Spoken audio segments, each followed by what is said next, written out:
Welcome to the Transform Sales Podcast, where forward-thinking business leaders come to share their experiences and ideas, learn from each other, and amplify their results together. Hey guys, Amir Reiter here at the Transform Sales Podcast. I got my guest, CEO and founder of Sales Science, Matt Aird. Matt, what's up, man? How are you? I'm doing well, man. How are you? I'm doing good. We're keeping Matt up. I think it's probably, 10 p.m. where you are? It's early. It's 5 a.m.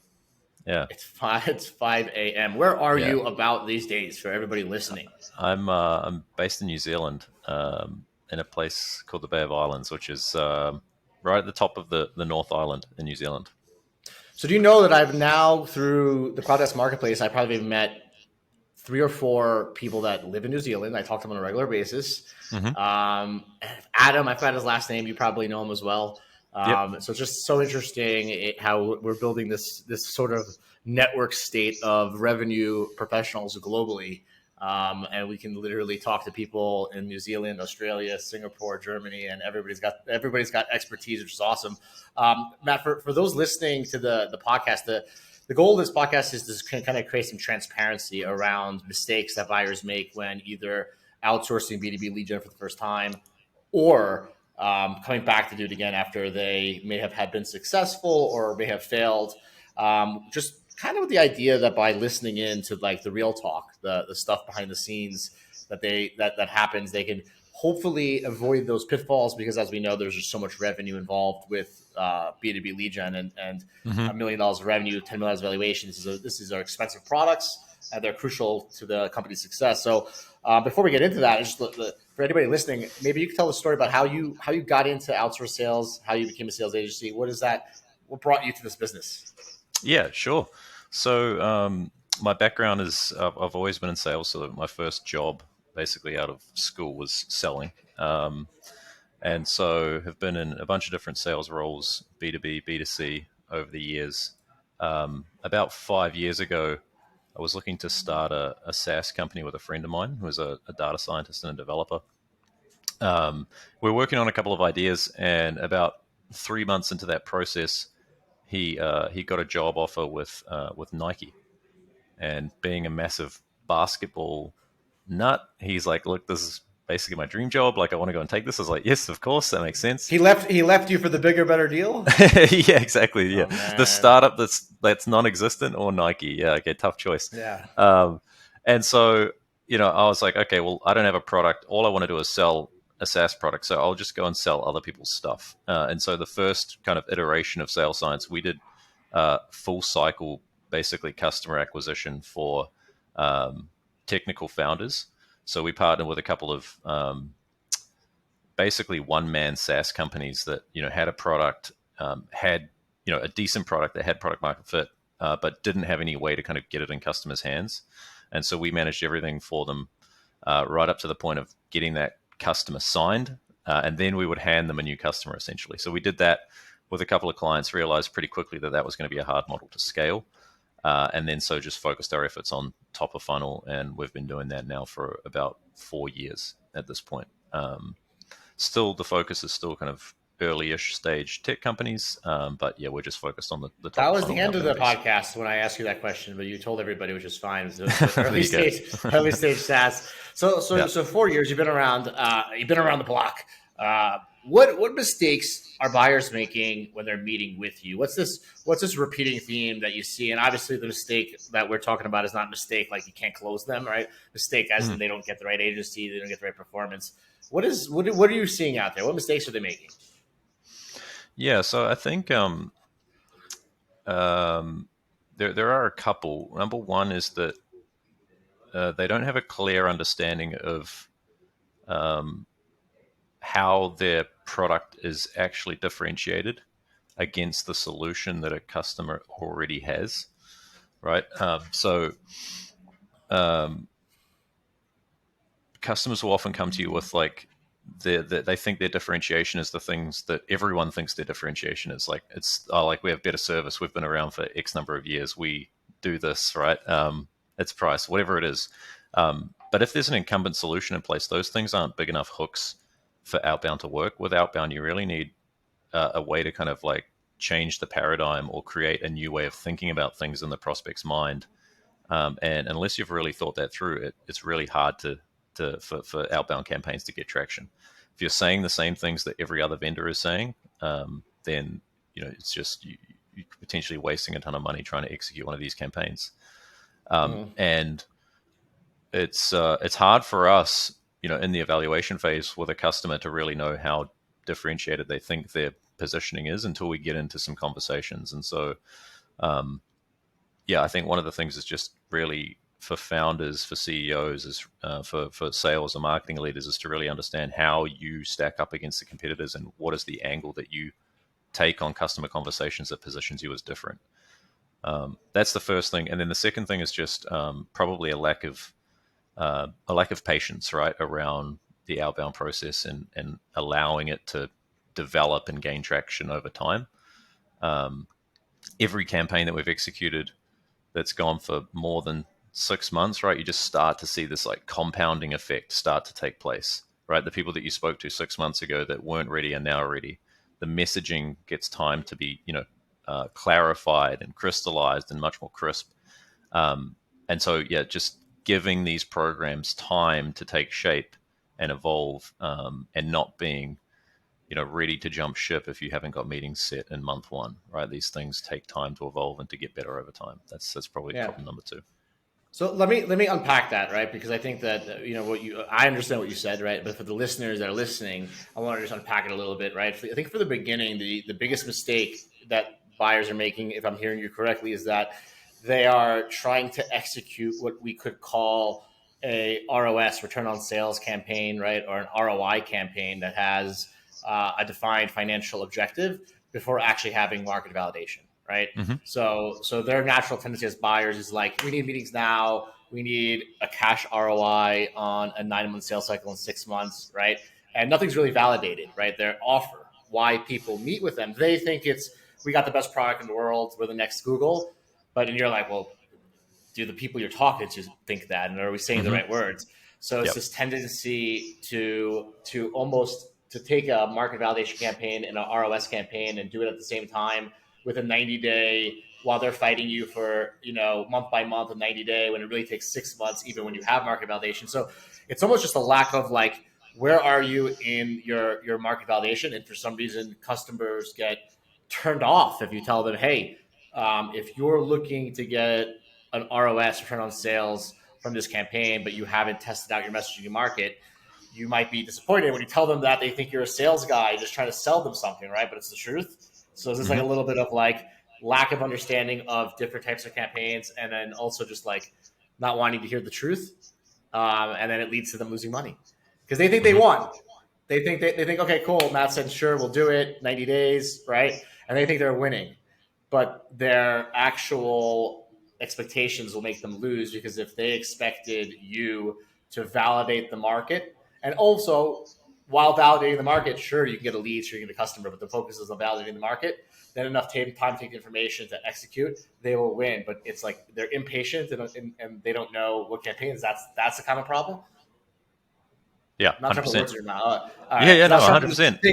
taking what you're saying and like unraveling it, right, for the listeners, because it's I think it's a big step. I think if people knew that what they were getting, right, a market validation campaign, and 99% of the time, if you're looking for outsourced sales agency, it's typically market validation, because you typically try it in house, it doesn't work out, it doesn't work because you didn't validate your market, right? So like if people just really knew these two separate things, you think buyers would have a better experience? Yeah, 100%. And I think one of the challenges for companies that want to do this the right way as well is that there's always a provider out there that's going to say, "Oh, look, we can generate X meetings right for you, and here's a guarantee, and you don't pay until we book anything." And so there's kind of like an expectation in the market that like, well, you should just be able to book meetings, right? When it isn't that simple. Yeah, you really do need to understand how does the positioning work, who is the actual ICP, what products do they have in place at the moment, and how do we compare against those, right? How do we develop battle cards to make sure we have the right talk track for the right product? All of that stuff. It's just like, unless you have that built out and tested in-house, you can't skip that process, right? We're not magicians. We can't like just, figure this out overnight, 100%. Wow.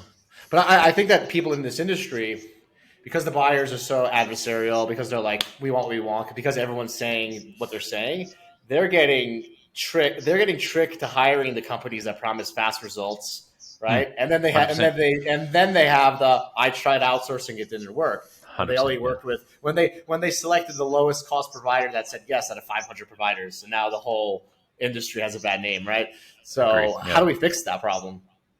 It's a good question. Isn't that what you're doing? I'm trying to. That's a question for you, I think, not me. Yeah, Yeah. I'll say how I am trying to solve that problem. How we are is by being transparent. We are trying to get all the information from buyers and sellers and put it all up there so people can be the other person, so they can understand what it's like to be a sales agency, and they can see that we're not secretly behind the scenes saying, yeah, let's lie to that guy, take his 15K and then blow him off, right? Like they don't realize that we like drive ourselves nuts to get results. Like 99% of every sales agency is a competitive person. He's a winner, right? Like we're not the kind of, you don't get into the outsourced sales business because you just want to play. You get in because you want to win. Like you have to have some kind of competition in you. I appreciate what you just mentioned, because I think too it's one of the biggest issues. And I think that if in 2023 and beyond, companies that are in that phase of market validation actually pay for market validation campaigns and they're satisfied with what they get, I think they will win in the long term, right? Because that's what's needed. What about mistakes that buyers make when working with you, right? Because there's obviously mistakes they make when buying, but then there's mistakes they make when working with you. What are those common mistakes? Yeah. So the most frustrating one is a lack of communication, right? When we're in the very early stages of one of these campaigns, being able to get quick feedback and answers to questions are super important. We need to know, for example, if we've scheduled a meeting, we need to know what happened in that meeting, right? We get maybe 2 or 3 minutes on the phone with a prospect. Our customer gets 30 to 45 minutes. And so the amount of insight and information that you can uncover through that longer form conversation is all gold for us at the top of the funnel, right? Because now in those conversations, you can really unpack what was it that got you excited about taking the meeting? What is it? Exactly. What are the challenges you are actually struggling with at the moment? We can have our theories on what those are, and we can make some assumptions around what it was in the script that worked or what the prospect said to us that was the key things. But in that longer form conversation, you can get much more out of that. And so passing all of that insight and information back to us as quickly as possible allows us to really double down on what's working and what isn't.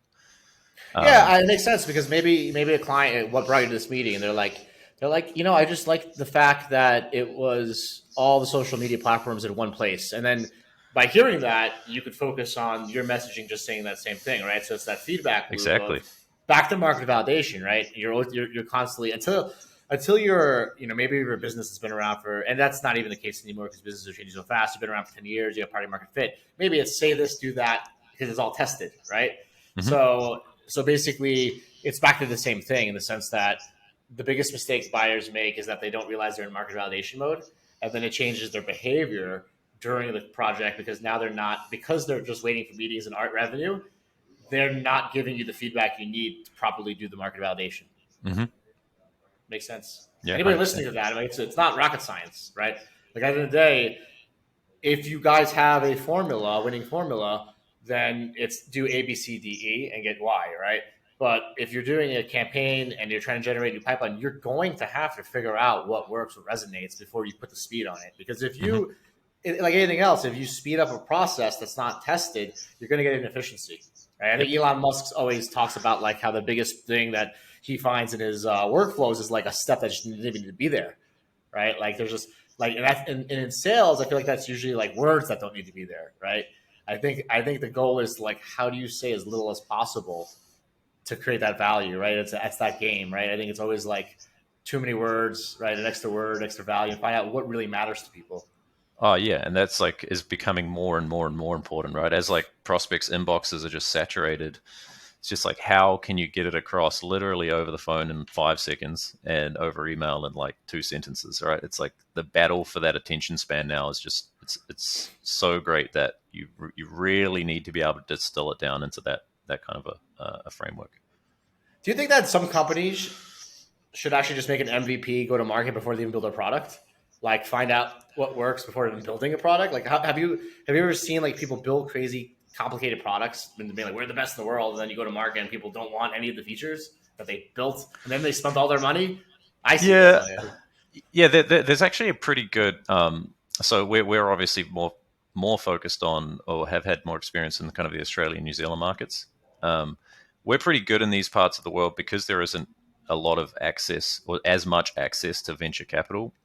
People down here typically build products to solve real problems, which is So helpful. Right? they're not into the American Ponzi scheme game, right?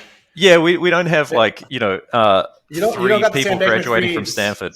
Yeah, we don't have that. $10 billion is gone, and I'm the victim, right? Like you don't got Yeah, that. That's an yeah, American. That's an American thing. yeah, He's a yeah. But nice. there's He's a also nice just guy. not He's a nice guy though. That's what they'll say. effective altruism is yeah, Yeah, you it's could be important. you could be a nice guy in America and steal money, and you're cool. Yeah, yeah. But I think that is one of the strengths of the market down here is that because there isn't as much access to capital, you really need to show that you have traction before you can get it. And so we're typically pretty good at building stuff that solves real problems. Now, whether or not we continue to communicate how we solve those problems effectively, that's probably our gap. It's like, okay, you've created this thing that does this, but then how do you actually, communicate to prospects in a way that gets them interested is kind of what we're helping companies down here to work on. Yeah. In APAC, in the region that you service, what region, area, city, country, state do you see adopting SaaS the most? Is it Singapore? Is it the Philippines? Where is like SaaS penetration just happening? Yeah, so I think Singapore is like pretty well known as like a fintech hub. So there's a lot of positive fintech stuff spinning up in Singapore. And then Australia and New Zealand are pretty good from a like a SaaS standpoint, where that's vertical SaaS in particular. There's a lot of like niche SaaS products in this part of the world that go on to do pretty well. But yeah, the ecosystem's good. I think the challenges that it has over the next maybe 5 to 10 years is skill set, right? Is finding enough people to staff these things so that especially from a technical standpoint, that so that they can continue to grow. But there's some good people in this part of the world working on that problem as well.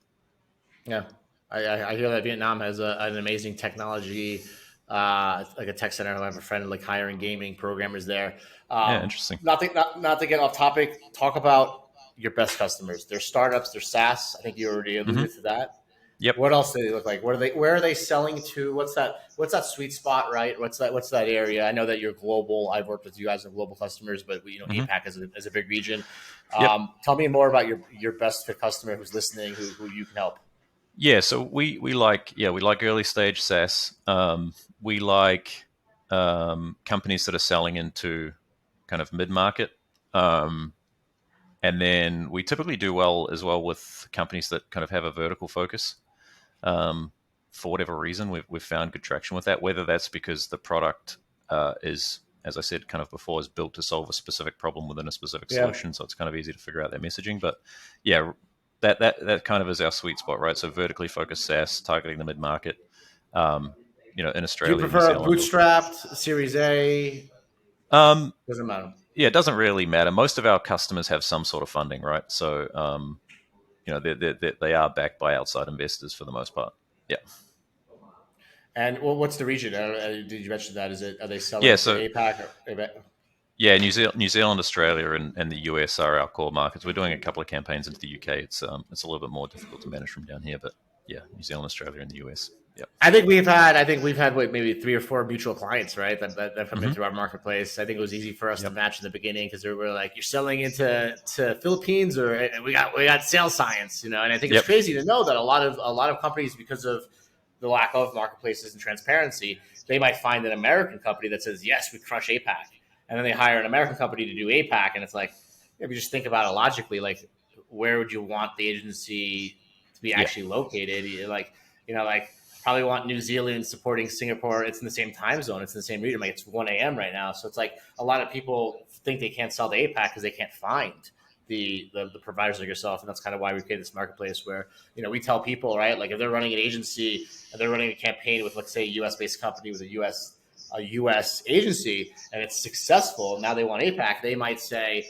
"Can you do APAC?" And the agency will say, "Yes." Well, we call that scope creep. But we say, it's good that you can, but we had an agency that does just Yep. that. And people now realize they can work with multiple agencies, multiple reps, because 2+2+2+2+2 equals, I don't know, 10, whatever I went on to. And that's how sales works. Matt, Yep. you're the man. I appreciate what you're doing. I appreciate you being up late, early with us. People that want to find you, obviously they come to the marketplace, but those that want to talk to you directly, what's the best place? Twitter, LinkedIn, what website? I love the name, Yeah. Sales Science. Yeah, just find me on LinkedIn. What is it? LinkedIn. Yeah, just search for Matt Ed. You'll find me on there. All right, AIRD. Matt, you're the man. Everybody listening, thank you for tuning in. This is the Transform Sales podcast.